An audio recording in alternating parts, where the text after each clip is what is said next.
This segment of the news is brought to you by Sun Oil Limited. Welcome back. Attorney General Carl Bethel says there's no shortage of officers to enforce the 24-hour curfew or lockdown, which has been put in place to contain the spread of COVID-19 in the country. That 24-hour curfew came into effect Tuesday morning. Now, not only Defense Force and police officers are out patrolling the streets, but all uniformed branches. The Commonwealth of the Bahamas has sufficient human, police, and military resources, if necessary, to enforce the curfew. In addition to the police, customs officers and immigration officers have the status of being peace officers within their respective functions. Mr. Bethel says despite the lockdown imposed, Bahamians and residents are still moving about.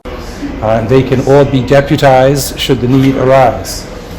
But we are urging people for their own self-protection to please protect yourselves, protect your children, protect your family, protect our country.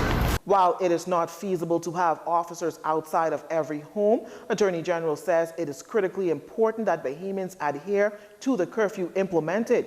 He urges Bahamians and residents to think seriously about the risk and only leave home if necessary. Well, charges have been brought on several persons over on Abaco for violating the mandatory 24-hour curfew that has been implemented across the Bahamas. 10 persons were arraigned in magistrates' court, and they all pleaded guilty to the charge of violation of curfew. 9 of them were convicted and fined $1,500 or 3 months in prison, while one 30-year-old Kamar Richards was remanded to custody until his residency status is confirmed by the Department of Immigration. The fines are to be paid by Friday, March 27th.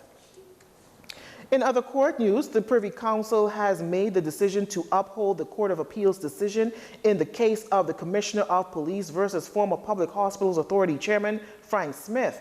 If you remember, back in 2017, the former Progressive Liberal Party senator was charged with abusing his position as chairman of PHA through bribery and extortion, as it was alleged that he bribed and extorted the owner of a cleaning company.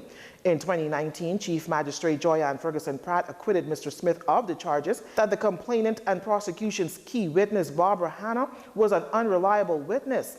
Prosecutors took the decision to the Court of Appeal and asked the court to set aside the decision of the magistrate.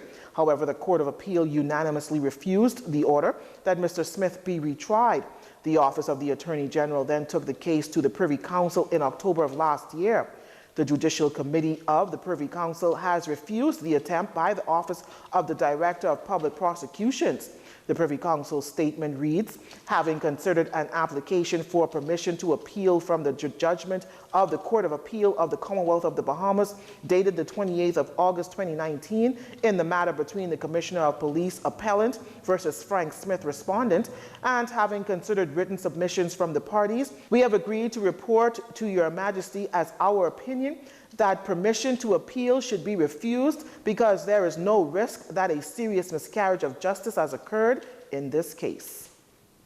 Our final stories are up next. This segment of the news has been brought to you by Sun Oil Limited.